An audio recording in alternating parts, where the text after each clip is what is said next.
doing yoga is not because of the physical at all.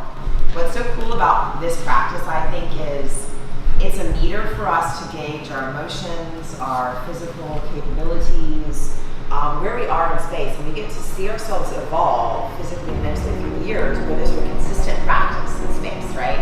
We have a set sequence of postures, and those will change as you master the postures and move on, but it's still a set sequence of practice, daily practice to one method that you can go deep into. So to me, Ashtanga Yoga makes sense in so many ways.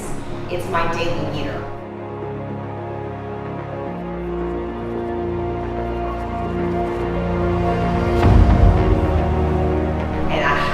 Start where I am at ground zero, and then I finish my practice, even if it was a crappy practice, or if I was exhausted, or if I'm injured, or it was amazing. It doesn't really matter, because what matters is when I get off the mat, I've left all of yesterday behind, and I get to start fresh.